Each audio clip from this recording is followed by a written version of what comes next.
Hey guys,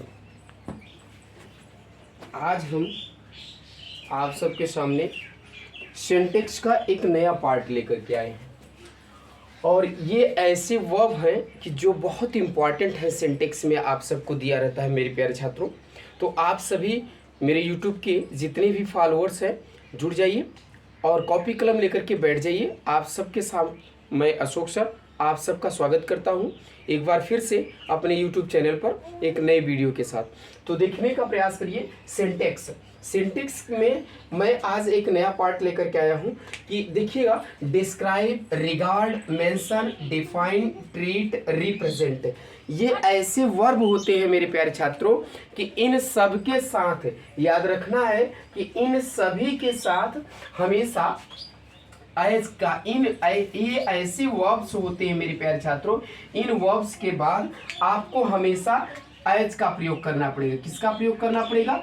as आता है। इनके बाद हमेशा याद रखना है कि एज का प्रयोग श्योर होता है। किसका प्रयोग होता है? एज का प्रयोग होता है। तो आई होप दैट आपको अच्छी तरह से समझ में आ जाना चाहिए कि जहां पर आपको डिस्क्राइब दिया हो, रिगार्ड दिया हो, मेंशन दिया हो, डिफाइन दिया हो, ट्रीट दिया हो, रिप्रेजेंट, याद रखना है कि ये 6 ऐसे वर्ब हैं कि जिनके साथ हमेशा कोई भी ऑब्जेक्ट हो और उस ऑब्जेक्ट से पहले याद रखना है कि अगर 2 ऑब्जेक्ट दिया हो तो वो पहले वाले ऑब्जेक्ट के बाद हमेशा याद रखना है कि एज का प्रयोग करना पड़ेगा। किसका प्रयोग करेंगे? एज का। तो you should be try to use after these words, you should be try to use conjunction as after these words. इन सभी शब्दों के बाद आपको एज का प्रयोग करना पड़ेगा। किसका प्रयोग करना पड़ेगा? एज का प्रयोग करना पड़ेगा। तो आई होप दैट अच्छी तरह से ये टॉपिक समझ में आ गया होगा। कॉपी कलम लेकर के उतारने का प्रयास करिए। मैं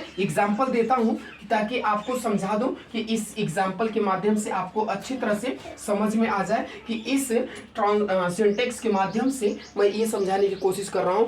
मैंने दिया कि ही, याद रखना है, हमने एग्जांपल क्या दिया कि he regards me, he regards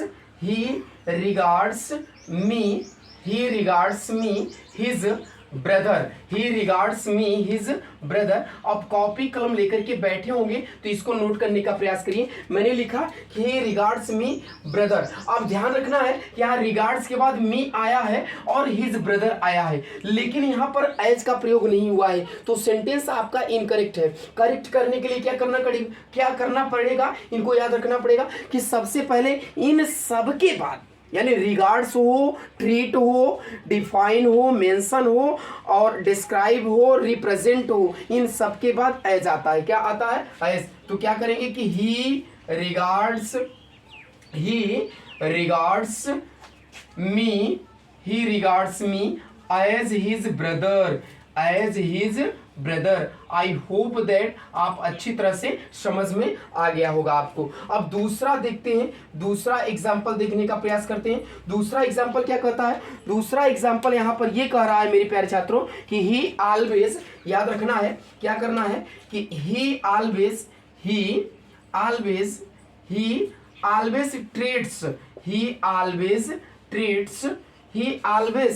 treats me a gentleman।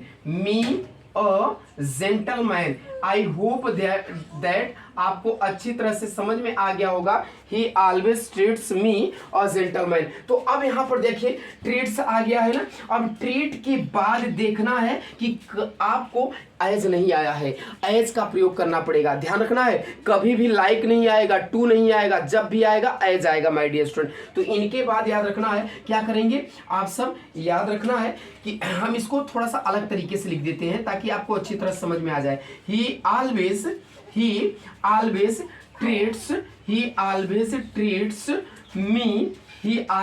Treats me as a gentle. यहाँ ध्यान रखिए, as a gentleman, as a gentleman. I hope that आपको अच्छी तरह से ये सेंटेंस समझ में आ गए होंगे। अब देखिए मेरे प्यारे छात्रों, मैंने यहाँ पर मी के बाद एज का प्रयोग किया है, तो ध्यान रखना है कि इन सब के बाद यहाँ जिस प्रकार से एज आया है इसी प्रकार से यहाँ पर भी एज का प्रयोग करना पड़ेगा।